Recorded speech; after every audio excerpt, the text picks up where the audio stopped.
Assalamualaikum warahmatullahi wabarakatuh. Selamat pagi Ananda Ibu semuanya.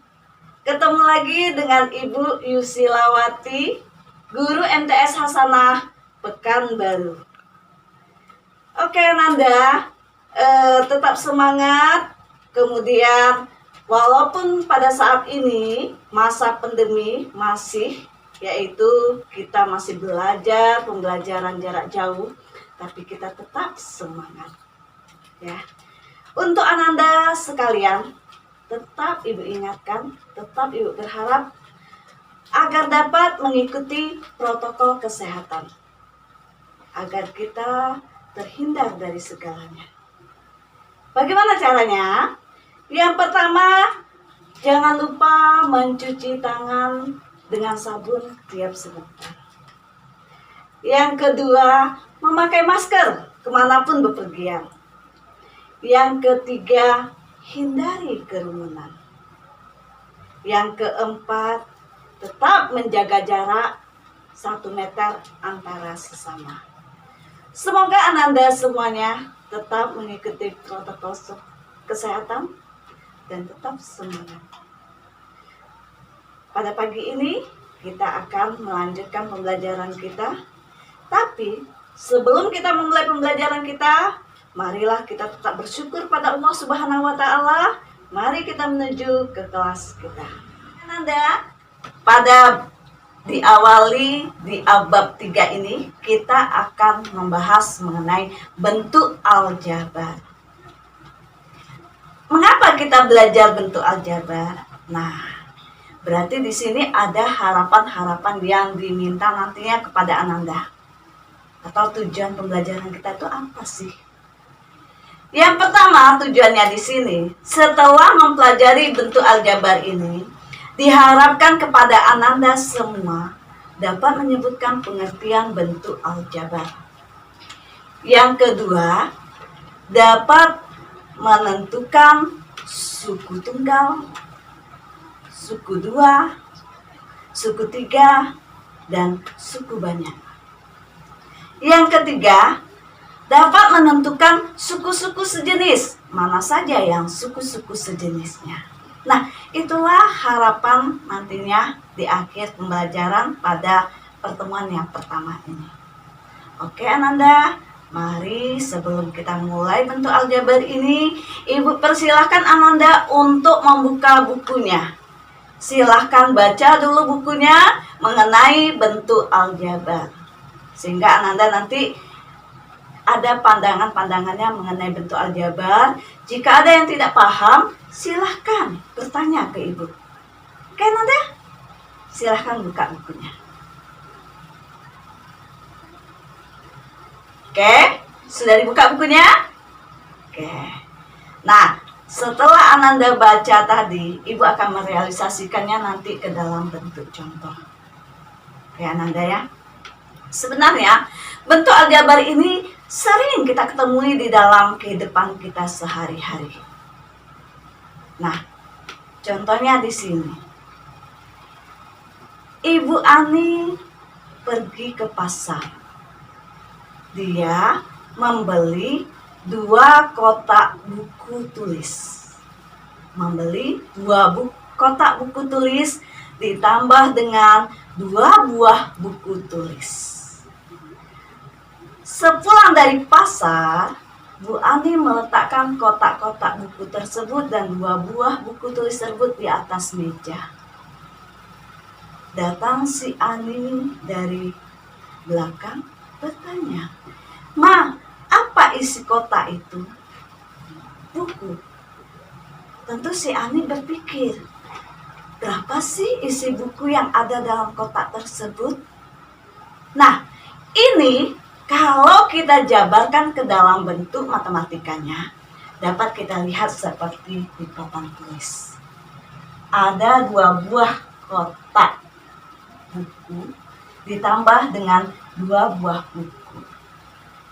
Jika dijadikan bentuk matematikanya, 2 buah kotak buku ini kita bisa misalkan satu kotaknya dengan X. Berarti kalau ada 2 berarti 2X. Sehingga bentuknya menjadi 2X ditambah 2. Nah, inilah yang dikatakan bentuk aljabar tadi.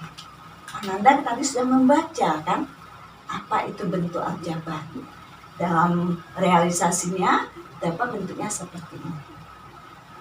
Contoh lain bentuk aljabar itu bisa misalnya seperti 10x, 5x tambah 1,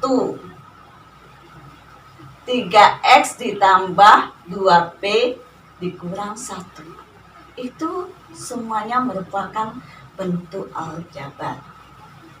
Nah, sekarang Ibu minta Ananda pindahkan ke catatannya ya. Pindahkan ke catatannya pengertian bentuk aljabar sekaligus contoh bentuk aljabar dengan pandangan Ananda sendiri. Tidak mesti sama dengan yang Ibu contohkan di sini.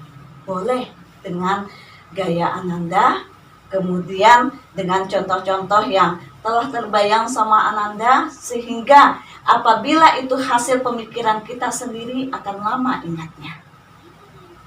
Oke ya, kita lanjut sekarang. Kita lanjut ke poin kedua. Poin kedua di sini adalah suku tunggal, suku dua, suku tiga, dan suku banyak. Jadi dalam aljabar, bentuk aljabar itu kita akan mempelajari suku 1, suku 2, suku 3, dan suku banyak. Bagaimana dengan suku tersebut? Kita lihat di sini. Contohnya, X, 2P, 3Y, itu Ibu katakan suku 1. Kenapa suku 1? Karena hanya ada satu suku masing-masing. Nah, yang kedua, suku 2. Bagaimana contoh suku 2 itu? Contohnya di sini. Mari Ananda perhatikan lagi papan tulis. 2X tambah 3Y. Ini Ibu katakan suku 2. Mengapa 2X tambah 3Y suku 2? Karena ada 2 suku. Dia dikatakan 2 suku karena ada pemisahnya operasi yang di sini. Nah, contoh lainnya. 5P tambah 6G. Juga suku 2. Karena terdiri dari 5P dan 6G. Ini yang dikatakan dengan suku 2. Bisa dipahami? Oke ya. Suku 3. Bagaimana dengan suku 3? Contohnya di sini X tambah Y tambah 1. Ini suku 3 karena terdiri dari 3 suku. Masing-masingnya dipisahkan oleh operasinya. Jadi X tambah Y tambah 1. X 1 suku, Y 1 suku, 1 suku. Berarti ada 3 suku. Nah, suku 4 atau suku 4 di sini. Contohnya 5X tambah 6Y tambah 7Z kurang 5. Masing-masing di sini ada 4 suku. Makanya dikatakan suku 4. Nah, dalam bentuk aljabar ini, apabila terdiri dari beberapa suku, dikatakanlah suku banyak atau polinom ya. Jadi suku banyak. Kalau dia terdiri dari beberapa suku sudah dikatakan dengan suku banyak. Bisa pahami Ananda ya? Oke. Ananda Ibu orang-orang hebat, tentu cepat menangkapnya. Oke, next. Kita lanjutkan dengan suku-suku sejenis. Bagaimana pula dengan suku-suku sejenis ini? Sebelum Ibu masuk ke suku-suku sejenis ini, tadi bentuk aljabar itu adalah 2X tambah 3Y tambah 5. Nah, 2 ini dikatakan koefisien dari X, 3 ini dikatakan koefisien daripada Y, sedangkan X, Y itu disebut dengan variabel dan 5 disebut dengan konstanta. Jadi bentuk aljabar itu terdiri dari koefisien, yaitu tadi 2 dan 3 pada contoh di sini, variabel X dan Y, kemudian konstantanya 5. Ini bentuk dari aljabar dan membaca masing-masingnya. Sekarang bagaimana suku-suku sejenis itu, ya? Contohnya di sini, coba perhatikan kembali Ananda. Contohnya 2x tambah 3y tambah 4x kurang 5y. Nah, yang dikatakan suku sejenis di sini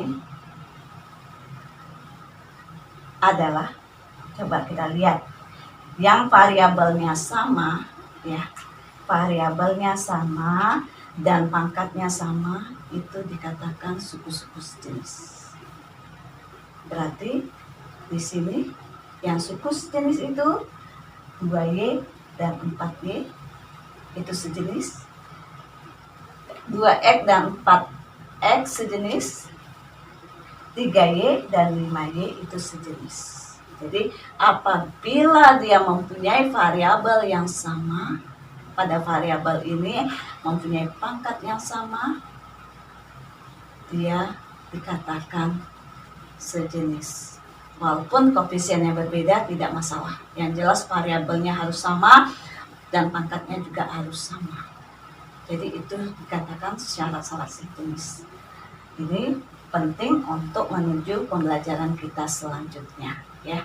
Untuk pembelajaran kita selanjutnya, suku-suku sejenis ini penting karena nanti pada operasi aljabar kita harus memperhatikan suku-suku yang sejenis ini. Oke Ananda, apakah bisa dipahami dari awal Ibu sampaikan sampai yang terakhir? Yang awal tadi pengertian, yaitu pengertiannya mengenai bentuk aljabar. Tugas Ananda pindahkan pengertiannya itu ke catatan, kemudian beri contoh sendiri. Kemudian yang kedua yaitu di sini tadi kita mempelajari mengenai suku tunggal, suku 2, suku 3, dan suku banyak, itu juga dipindahkan ke catatan. Dan yang ketiga, suku-suku sejenis juga pindahkan ke catatan. Oke Ananda ya, Ibu harap Ananda bisa memahaminya. Untuk pertemuan kali ini cukup dulu ini yang kita bahas. Nanti pertemuan yang ke depan baru kita masuk ke operasinya. Sampai di sini Ibu persilahkan. Apabila ada yang mau ditanyakan, silakan Ananda. Oke, jika tidak nanti boleh di chat Ibu lagi melalui WA boleh. Kemudian silahkan Ananda bertanya sampai paham. Oke Ananda, untuk pembelajaran hari ini Ibu tutup sampai di sini, cukup sampai di sini.